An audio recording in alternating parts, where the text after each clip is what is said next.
망치는 것만이 아니고 가족 전체의 삶이 사실 파탄이 되고 국가적으로 가장 큰 피해를 간다는 거죠. 다행스러운 것은 북한도 정상국가의 모습을 국제사회에 보이려고 하기 때문에 이런 차원에서 어느 적극적인 편의 노력을 북한에게 요구하고 그걸 표명하는 북한도 저는 그 부분에 대해서는 국제사회가 공동으로 해결할 수 있는 가능성이 있다고 봅니다. 국가 차원의 외화몰입에서 시작해 북한 주민들의 일상까지 장악한 마약. 경제 발전을 통한 사회의 전반적 개선이 이루어져야 마약 회수 가능하다는 점에서 북한의 마약 문제는 상당 기간 지속될 것으로 보입니다.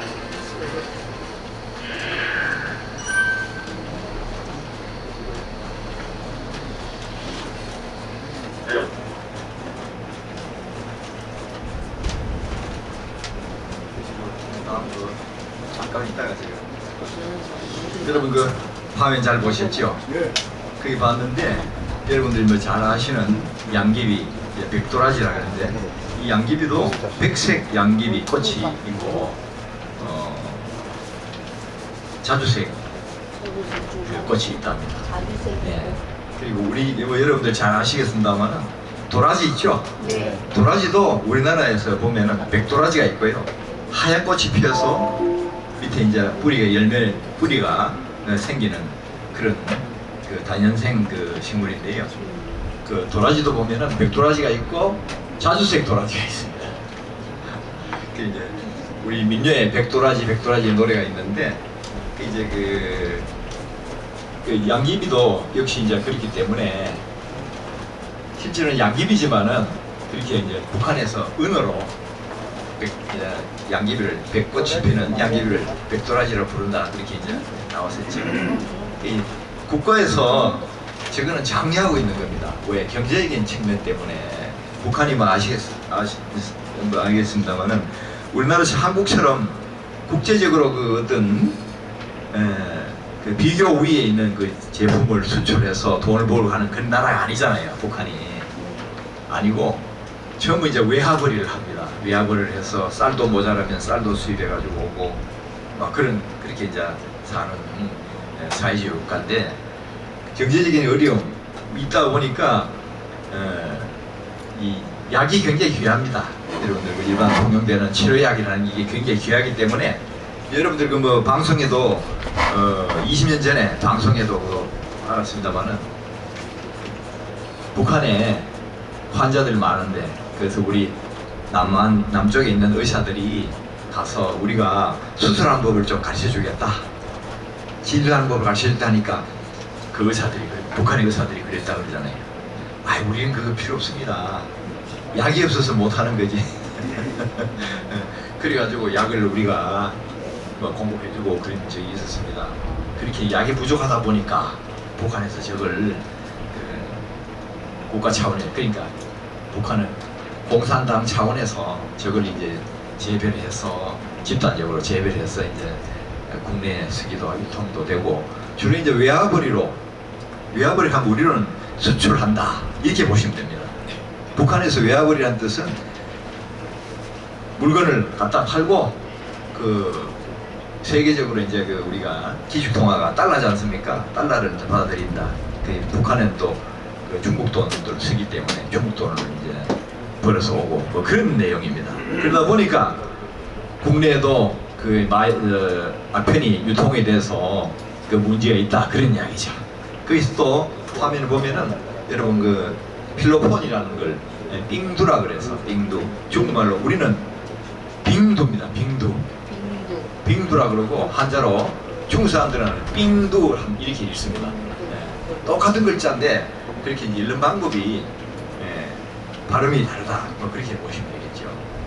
그렇게 해서 이제 그 유통이 되고 있는 그런 부분인데 그 빙두라는 거는 바로 필로폰인데 북한에도 그 제조가 되고 있는지는 모르겠습니다만은 외국에서 아마 가고 있지 않느냐 수입대가 가고 있는 거 아니냐 밀무역돼서 북한에서 제조하는 네, 북한에서 제조하는데 그것이 바로 우리의 히로뽕이라는 그 60년대 한국이 굉장히 살기 어려웠을 때 그 일본 야쿠자 그 유통하는 야쿠자들이 한국에 와서 제조를 해서 100% 가져왔습니다.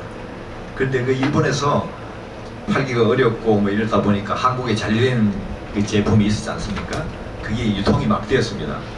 60년대, 70년대도 히로뽕이라 해서 그게 이제 빙두라 그러는데요. 그야말로 그 크리스탈 모양 형태로 된 얼음 조각처럼 그렇게 생긴 게 있어요. 그게 이제 물에 잘 녹는 수용성인데 여러분들 그 지난번에 우리 민영빈 교수한테서 들은 이야기 있습니다. 빙두라 그러고 뭐 하는 그게 이제 기로뽕인데 그것이 이제 강간약으로 그동안에 많이 사용되어 왔고 최근에 그 태국인이 한국에 와서 이제 그걸 그런 사건이 있었습니다. 강간 사건이 있어가지고 그걸 이제 증거를 못 잡아서 결국 이제 출국을 하고 태국에 가서 그 유명인사니까 태국에 가서 이제 한국에서 그런 일이 있었다 하고 태국에서 이제 그걸 언론에다가 퍼뜨리는 겁니다. 그래서 이제 결국은 그것은 이제 사건이 더 이상 이제 진행이 안 되고 조결이 됐는데 그거는 왜 그러냐?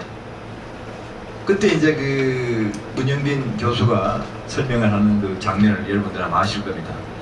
이거는 일정 시간이 지나면은 8시간 정도 지나면은 그 안에 자기가 먹고 환강 상태를 일으키는 것이 그 성분들이 모조리 소변으로 배출돼 버리고 없습니다. 그 증거가 없죠. 그게 바로 이제 그 빙두, 얼음 과자, 빙두, 기로뽕 뭐 이렇게 이제 우리가 표현하는 겁니다. 아직도 북한에서 제조를 하고 있다는 그 이야기죠. 제조를 하고 북한에서는 그 필요에 의해서 유통이 되고 있다 이렇게 보시면 되겠습니다. 그래서 아까 우리가 일반 치료약하고 그 마약, 그러니까 마약이라면 양귀비 나서는 그 아펜이 되겠죠. 그하고 어떻게 다르냐? 그 여러분들 가만히 생각해 보면 그냥 약은 약인데 앞에 마자만 붙은 그렇게 보는 겁니다. 저기 그 영어에서는 attractive medicine 이렇게 표현합니다. 뭔가 굉장히 많이 걸리고 그런 약이다 뭐 그런 뜻입니다. 그러면 우리 마약이 사실 그 인류가 오래전부터 사용해 온 겁니다. 그런데 그것이 어떤 그 반작용이 아편이 그 역시 중독성이 있는데 지금 제조하고 있는 전 세계적으로 마약류가 480여 종이라 합니다. 지금도 계속 개발이 되고 있고 낮은 원가에 사용하기 간편하고 증거도 남지 않고 아주 짧은 시간에 강력한 그런 그 효과를 내는 걸로 자꾸 지금 발전하고 있거든요. 있는 상태고 지금도 만들어지고 있다고 보시면 되겠습니다. 그것을 개발하는 사람들이 은어로 어떻게 부르느냐? 총장, 대학 교수 이렇게 부릅니다. 전 세계적으로 그 은어입니다. 총장, 대학 교수. 프레지던트, 프로페서 이렇게 이제 표현하고 있죠. 그 우리나라 말로 이제 번역을 하자면 그렇다는 얘기예요. 그렇게 우리 그 양창구 총장이 계시지만 양창구 총장이 그런 뜻은 아닙니다. 여러분들 그거 잘 아시고 그 정도로 대우를 받고 있다는 뜻입니다. 사회적으로 연구를 해내고 하는 거. 우리가 과거에 그 중세 세대 이전에 연금술사라고 있었죠. 어떤 금속을 가지고 실제로 금을 만들어냈답니다. 그 사람이 이제 세월이 지나서 죽었기 때문에 그렇지 실제로 어떤 금속을 가지고 골드로 만들어냈다는 얘기죠. 그걸 연금술사라 그러는데 현대 연금술사는 바로 이 마약을 새로 개발하는 그런 사람입니다. 그 여러분들 뭐 전공하면서 아시겠지만 이 화학식이 있고 이 구조식이라는 게 있습니다. 구조식을 쭉 이제 두고 그러다가 이제 가지에다가 뭘 다느냐에 따라서 이게 어떤 기능이 새로 추가되기도 하고 강력하게 되기도 하는데 그 480여 종류의 그 마약이 이름을 누가 붙이느냐? 그 개발자가 붙이는 게 아닙니다. 그것을 분석하고 해가지고 새롭게 마약으로 이거는 마약이다 해서 등록하고 하는 각 나라의 미국 같은 그 유명한 연구소의 그 연구원들이 그 이름을 붙여가지고 이게 개발됐다 이렇게 이제 표시를 하는 겁니다. 그리고 그걸 그 개발해낸 사람은 참 그 프레지던트나 프로페서에 해당하는 만큼 대우도 받고 그렇게 지금 전 세계가 그렇게 되고 있습니다. 그 뭐 지금 우리가 여기서 여와 지금 오랫동안 사용한 그 마약이 있고 그리고 20세기에 들어와가지고 양 세계 대전 통하고 해서 이 개발된 이 약품들이 어떻게 지금까지 이제 해오고 있는데 우리 자유민주주의 국가에서는 이걸 용납하지 않습니다. 공개적으로 우리가 하는 겁니다. 그 여러분들 그 이승만 대통령 당시에 그 자유당 정권에 경찰 그때는 내무부 산하에 경찰국이 있었습니다. 경찰국장 요즘 같으면 경찰 그 총수가 되겠죠 우리나라에. 그분이 이제 그때 조병목 박사라고 계셨어요. 그 미국에서 박사학위를 하버드 스탠퍼드인가 나와가지고 그래서 박사학위를 받고 그 우리 한국이 그때 자유당 정권 시절에 이승만 대통령이 임명해서 경찰국장으로 근무하던 청장 지금 그 경찰청장이죠. 그 당시에는 경찰국장이라 했습니다. 예. 그러니까 내무부 안에 치안국이 있었습니다. 치안국이 있었는데 그 원래는 자유당 시대 때는 경찰국이라 그랬어요. 그 조병호 박사가 있었는데 1959년도에 그 우리나라에 그 마약을 그러니까 그 당시에는 아펜밖에 없었습니다. 아펜 그걸 전부 압수하고 해가지고 한테 어디 서울에 어디 그 지역에 놔놓고 그 전체를 불사르는 그 장면이 대한뉴스 통해서 공개가 된 적이 있습니다. 우리 극장에 영화관에 그때는 극장이라고 그랬습니다. 지금 영화관에 그러는데 그 가보면은 본 영화 상영하기 전에 대한뉴스를 갖다가 홍보 차원에서 문화공보부에서 이제 그걸 제작을 해서 방영했는데요. 그거 보니까 많은 아편을 놔놓고 막 불사지는 장면이 나오더라고요. 그걸 내가 언제 봤냐면은 국민학교 2학년 때 봤습니다. 1962년도가 내가 국민학교 2학년 때인데 그때 화폐 개혁이 있었어요. 우리나라에. 61년도에 5.16 혁명이 있었고요. 62년도에 그 화폐 개혁이 있었는데 그 당시에 내가 극장에 가니까 영화 보러 가니까 그걸 보여주더라고요. 지금도 기억이 생생한데 그것이 이제 그 사실 그 마약이 그 정도 마약 같으면 어마어마한 돈이거든요. 그런데 그걸 놔놓고 불살라 없애버려요. 내가 중국 같으면은 그걸 다 중국 공산당 같으면 그걸 수거해가지고 다 팔아먹었을 거예요. 해외로 수출하던가 밀무역에서. 그것이 이제 중국에서 그 유명한 여러분 그 펜타닐입니다. 펜타닐. 그 미국의 마약 오남용 그 예방 정책에서 여기 보면 나와 있습니다. 21년도, 25년도에 내가 이미 이 앞에 강의 시간 통해서 소개한 게 있습니다만은 미국의 그 주요 정책으로 뭐냐면은 이 펜타닐이라는 게 있습니다. 홀트 펜타닐 법안 통과를 해서 제2기 트럼프 행정부가 출발할 때 그날 바로 비상사태를 선포했습니다. 펜타닐을 절대로 못 들어오게 한다. 신철 기모란 방법으로 멕시코 국경이나 플로리다 국경으로 이제 그렇게 넘어오는 그 마약을 하기 위해서 비상사태를 선포한 거죠. 그 심지어는 그 펜타닐이라는 것이 심지어는 그 캐나다 국경을 통해서도 들어온다 이거죠. 그러면서 그 트럼프 대통령이 심한 말을 했습니다. 캐나다가 그렇게 경제 정책이나 이 무역 정책에서 미국을 그 등한시하면은 이거 51번지에 주로 돌아라 그렇게 이야기까지 했습니다. 그 정도로 지금 펜타닐 문제가 큰 문제가 되고 있습니다. 1년에 사상자가 8만 명입니다. 죽는 사람 그렇게 되고 있고 연구소를 통해서 나오는 자료가 있는데요. 그 펜타닐은 그러면 도대체 어떤 거냐? 중국의 화학제품으로 세계에서 제일 많이 생산하는 게 펜타닐. 그것이 중남미로 수출이 되는데 정식 수출합니다. 수출하는데 중남미 제약회사에서 그걸 받아가지고 진템적으로 제약을 해서 수출도 하기도 하고 국내에 사용하기도 하고 그런 그 원료거든요.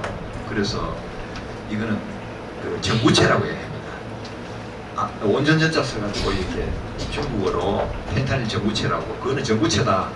그 마약의 원료지 우리가 마약으로 만들어서 우리가 수출하는 것이 아니다고 중국에서 이야기합니다.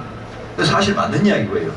그 남미 국가에서 그걸 일부 그 원료를 빼돌려서 마약을 제조해서 그냥 미국에다 갖다가 수출하는 겁니다. 그게 수익성이 엄청나기 때문에 그렇다는 얘기죠. 그 여러분들 그 미국 그 영화라든가 이런 거 보면은 그 특히 페실베니아주나 이쪽에 그 환자들이 거리를 갖다가 이렇게 비실거리면서 하는 그런 영화를 여러분들 봤을 겁니다. 실제로 사실이고요. 1년에 그런 사람들을 갖다가 그 케어하고 치료하기 위해서 쓰는 돈이 우리나라 돈으로 20조랍니다. 그 마약에 그 배당되는 미국의 돈이 우리나라 돈으로 20조 정도 됩니다. 그 연구소가 유한 연구소가 있어요. 그 지난번에도 내가 그 이야기를 했습니다만은 연구소 이름이요.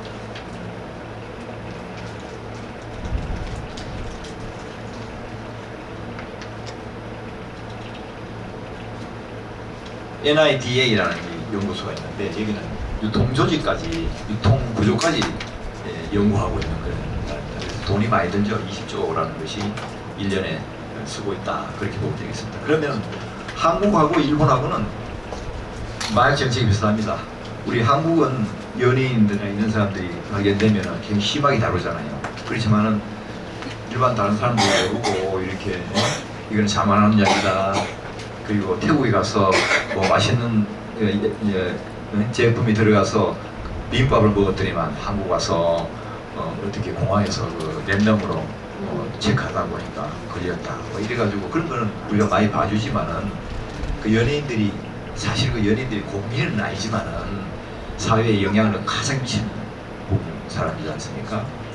연예인들이 50년대, 60년대 연예인들하고 달라가지고 지금은 돈이 많잖아요.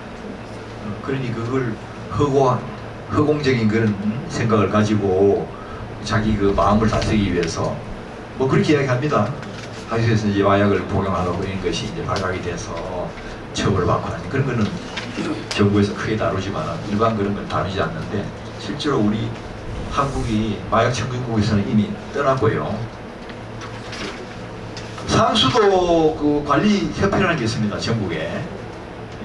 그 상수도 그 수질 같은 개선하고 이럴 때 이제 검사하면서 화학물질에 이 마약이 많이 발견된다는 이야기입니다. 우리나라도 알게 모르게 가정에서 이런 걸 쓰고 있다는 이야기죠. 그게 하수를 통해서 나오는 걸 그게 우연히 이제 그 발견하고 그러는데 그 정도 심각합니다. 여러분들 지금은 아파트 문화지 않습니까? 과거에 우리가 마을에 옹기종기 모여 살고 뒷집이 오픈된 상태에서 옆집에 살고 있을 때는 비밀이 사실 없었어요. 없었지만 지금은 아파트에서 밀폐되기 때문에 그 안에서 뭘 하는지 알 수가 없습니다. 문화준열이 지금 못 들어가는 거예요.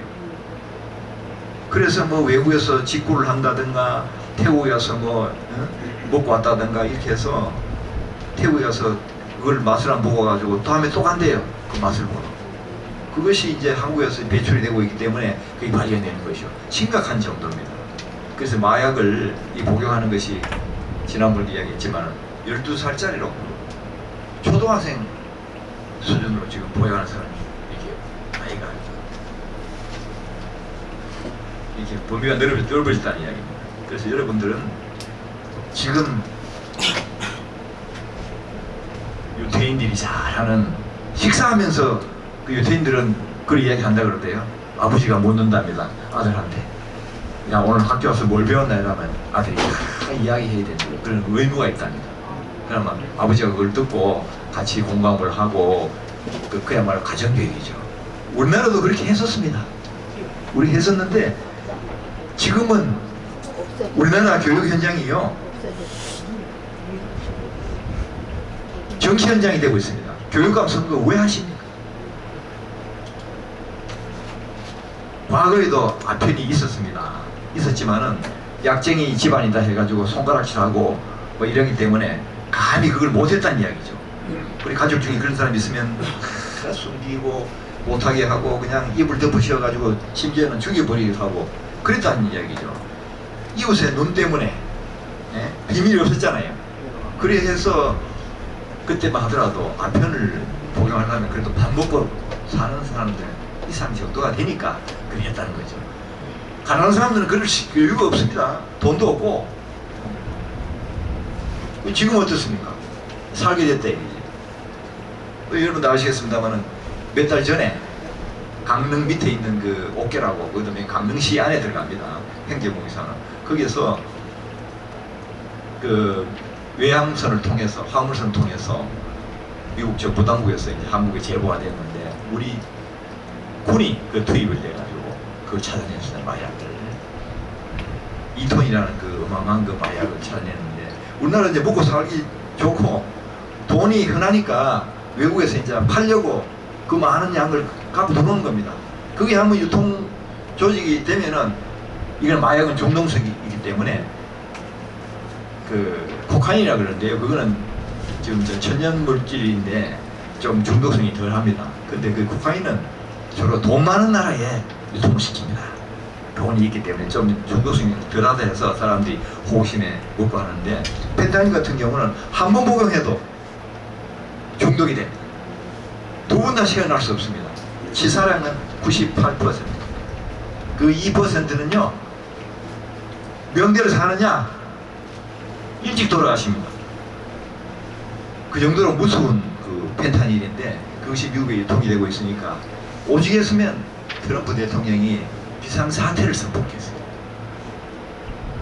그런 상황입니다. 야 마약이 그 정도로 발전이 되고 있고 그런데 또 우리나라는 앞으로 그러면 마약이 이렇게 유통가 안 되기 위해서는 어떻게 했나? 교육을 다시 해결해야 됩니다. 유교 사회 교육으로 가족 중심의 가정교육으로 우리가 빨리 전환을 해야 이 마약을 유통을 막을 수 있다고 저는 생각합니다. 지금까지 핵가족되면요 국민학생들까지도 지금 마약을 하고 있다지 않습니까? 호기심하겠죠. 그걸 이야기해주는 할아버지와 할머니와 같이 살면 그래 못하겠죠. 우리나라도 교육제도를 빨리 개편을 해서 이 정치 현장이 되고 있는 교육감 선거는 없애야 됩니다. 저는 그렇게 생각합니다. 개별적으로. 그러니까 일본은 어떠냐? 일본도 다 그 조직적인 그 문화 아닙니까? 거기는. 그런데 역시 가족과 마을 중심으로 그래 돼 있는데 우리나라 문화하고 유산점이 많죠. 일본이. 과거에 다 한국에서 조선반도에서 건너가는 그런 사람들이 일본에 대부분이 80% 차지한다. 그게 여러분들 이제 역사 시간에 배웠지 않습니까? 그거 마찬가지로 일본이라는 것도 역시 이지메라는 게 있어요. 이지메.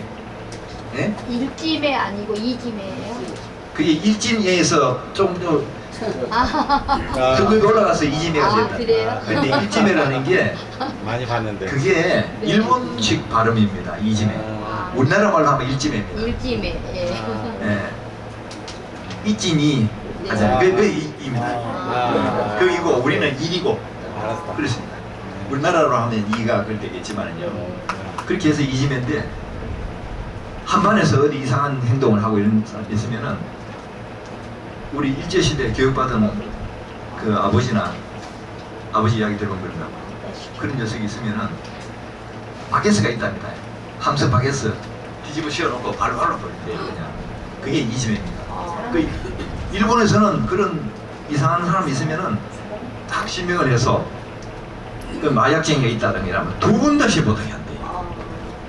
그렇게 해야만 마약이 근절됩니다. 유통이 되는 걸 방지할 수 있습니다. 사회적인 그런 장치가 필요하고요. 우리나라도 옛날에 그랬습니다. 우리가 어릴 때 공약 다니고 할 때 좀 이상한 애들 있잖아요. 막 벗어나온 애들 있으면 실제로 물통 뒤집어 세워가 밟고 그랬습니다. 그 문화가 일본하고 우리나라하고 아주 비슷합니다. 예. 그렇게 해서 이 공동체 사회를 이루어간 거죠. 근데 지금 우리나라가 어떻습니까? 핵가족이고 한 집에 아파트 하나에 한 사람이 사는 데가 많습니다. 지금 1아파트 한 명이 사는 아파트가 많습니다. 그렇게 해서 뭐 아파트 값이 올라간다고 그랬다만 뭐 반드시 그런 건 아니고, 그 우리도 이 교육개혁을 완전히 지금 새로 만들어 가야 되지 않겠나. 저 핵가족 교육, 우리 그 뭐 애들 학부형들한테 인식 먹기 위해서 그 하는 계획 있지 않습니까?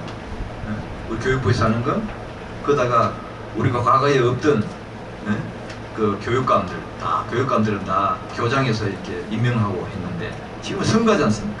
얼마나 그 문제가 많습니까? 네. 여러분들 그 앞으로 적극적으로 이런 마약 문제, 과거에는 자다 깨나 불조심, 초가집에서 할 때 꺼진 불도 다시 보자. 네. 초가집에 불 나니까 5분도 안 걸립니다. 내 어릴 때 보니까 금방 다 그 동네에서 불 나는 데 가보면은 불 났다 그러면 금방 내려앉고 말아요. 그 정도로 불이 그냥 전수시켜 버리더라고요. 그러니까 자나 깨나 불조심 하지 말고 앞으로는 자나 깨나 마약 조심. 손자 조심. 손자. 네. 손녀. 손자. 예? 마약하면 친손자, 외손자 구별 말고 자나 깨나 손자 조심. 아, 네. 그렇게 가야 된다. 그래서 우리가 지금까지 마약이 이제 이렇게 오고 있는데, 그럼 우리 한국에서는 해방 후에 이제 우리가 새로운 정부가 들었지 않습니까?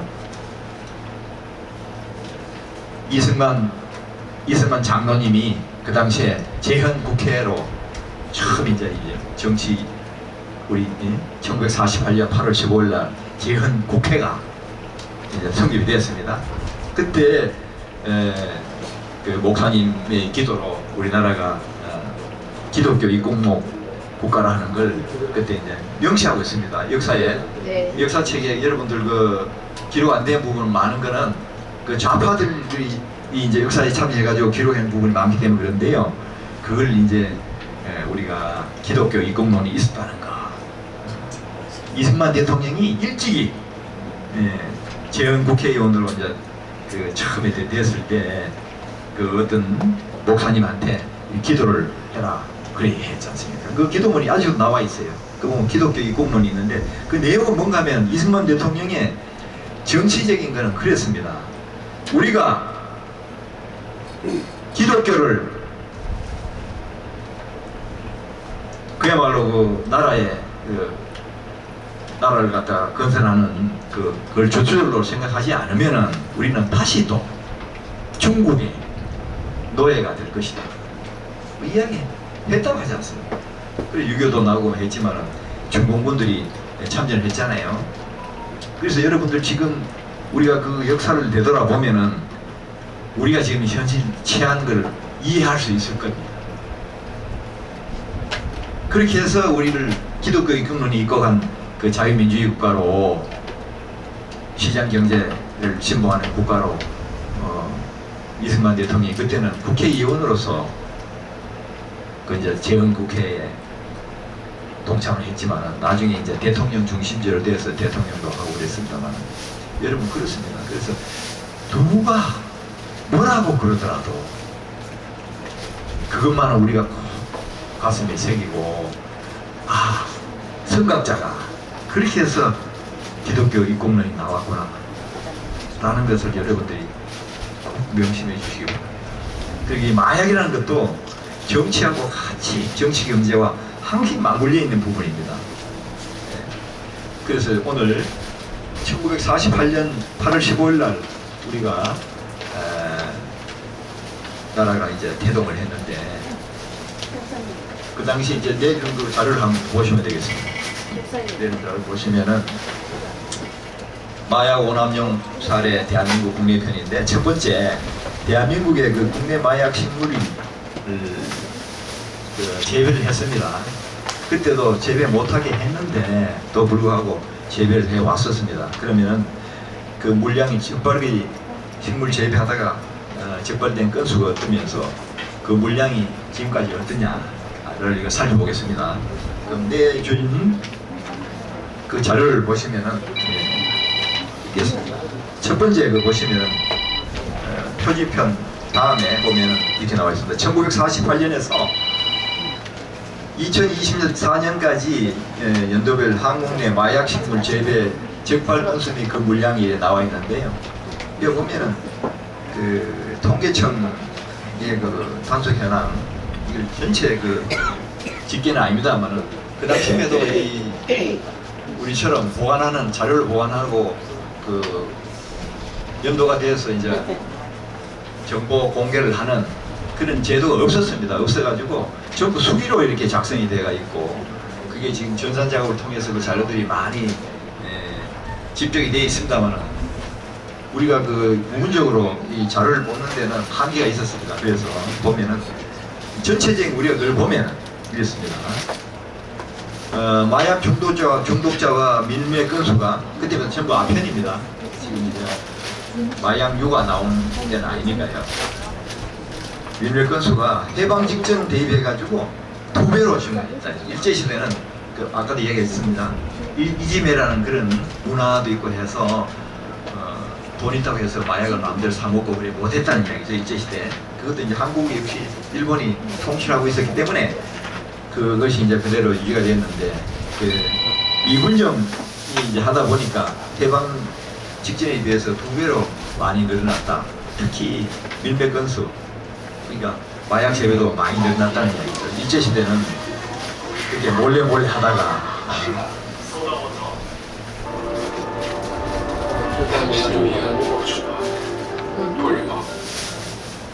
우리나라 일제강점기 시절에도 비슷한 사례가 있습니다. 아크론과 올펜 중독된 사람들이 굉장히 넘쳐났어요. 양귀비죠, 그죠? 양귀비가 이거 그 당시에는 좀 흔하게 재배가 됐다. 예, 여기 보시면은 이 자료에 보시면은 그게 이제 일제 시대 그 군국 시대에 통치가 아주 무지막지했지 않습니까? 여러분들 뭐 이야기 들어보면은 많은 그런 그 역사적인 그런 게 있는데 여기서 보면 특히 이제 그 약쟁이를 해가지고 아주 굉장히 강력하게 단속을 했어요. 일제 시대는 일본 순사들 통해서 그렇게 했다는 게 나와 있는데 여기 보시면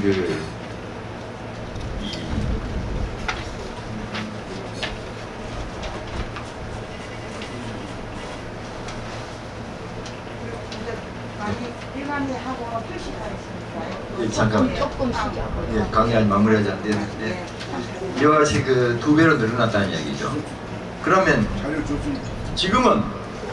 지금은 한국 내에도 마약 식물을 대마 양귀비 등을 재배 허가하는 지방 자치단체별 현황이 나와 있는데요. 4페이지에 5페이지에 나와 있습니다. 네. 나와 있는데 보시면은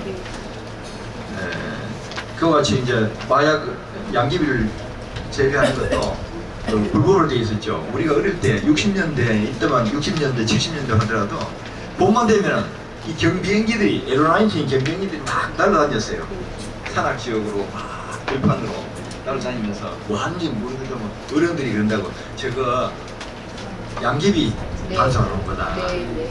사진 찍어가지고 그가 분석해서 이제 사람들 잡아내는 거죠. 직접 이제 그 단속원들 보건복지부에서 그 당시에 보건사회부입니다.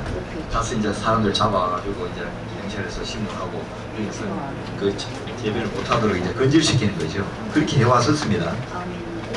근데 지금은 이제 그 지방마다 대마 양귀비 등을 재배 허가해서 지방단체에서 재배하도록 하고 있습니다. 우리 전체 농가에서는 보면 여기 보면 나와 있는데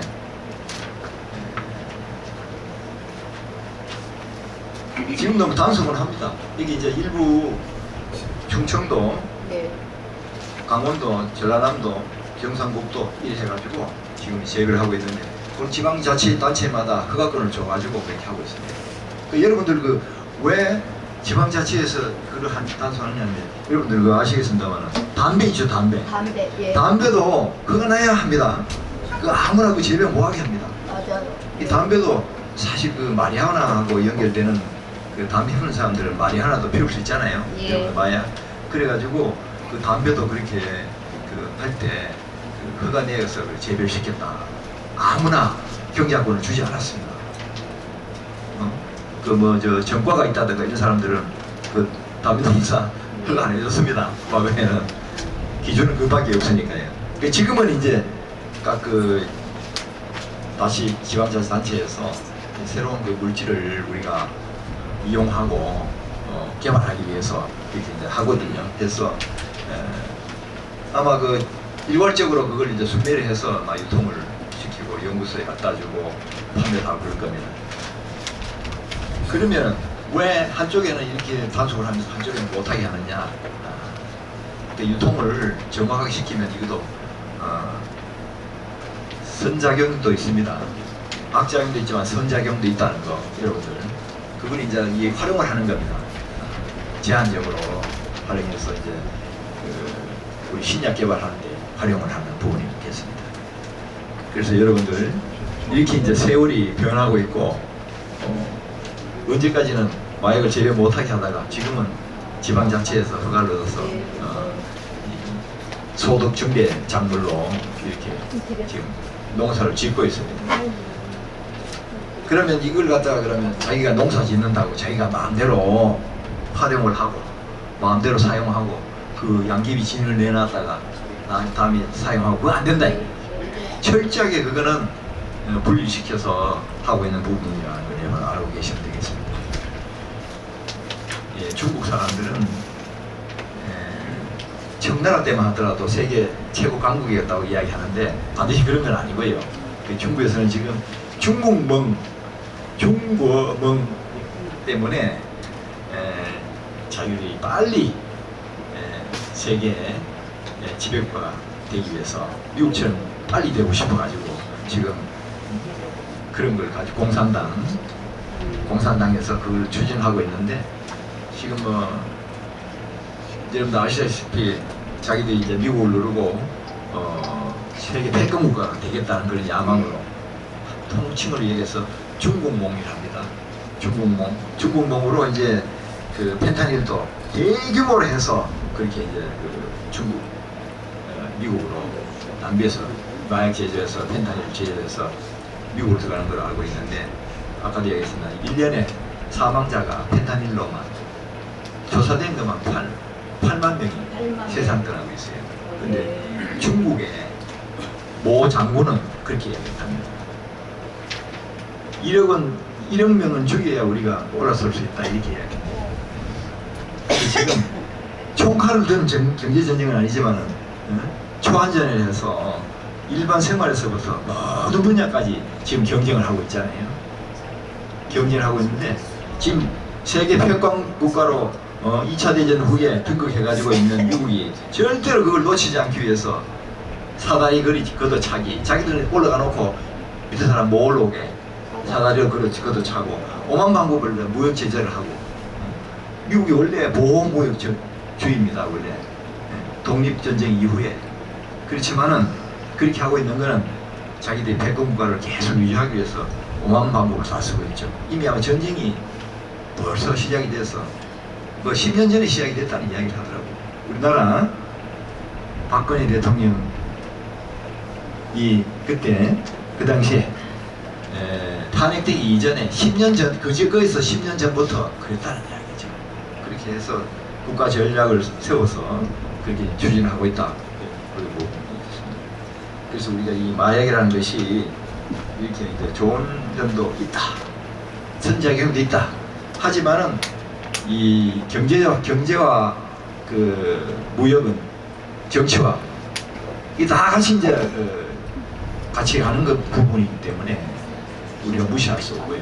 그래서 우리는 이와 같이 우리가 마약을 퇴치하는데 많은 그 전쟁을 해왔었습니다. 아까도 얘기했습니다만은 조병옥 그 경찰국장이 그 당시에 그 많은 얼마나 어려웠습니까? 돈으로 따지면 그걸 중국 같으면 팔아가지고 돈 챙겼을 거예요. 그런데 우리 한국은 자유민주주의 국가잖아요. 그걸 다 태우고 국민들 분 앞에 태우고 해서는 안 됩니다 하고 교육적인 측면이 큽니다. 지금도 우리 배 속에 남아 있습니다. 그걸 알고 우리 스스로가 국가에서 어떻게 미국처럼 20조 원을 들여서 하는 정책도 있지만 우리 스스로가 지켜야 된다 그렇게 생각하시고 자나깨나 손자 조심. 자나깨나 손자 조심. 우리 손자가 잘못되면 우리 나라는 안 됩니다. 우리 민족은 영속될 수 없겠죠. 네. 이상 오늘 강의를 다 마치도록 하겠습니다. 감사합니다.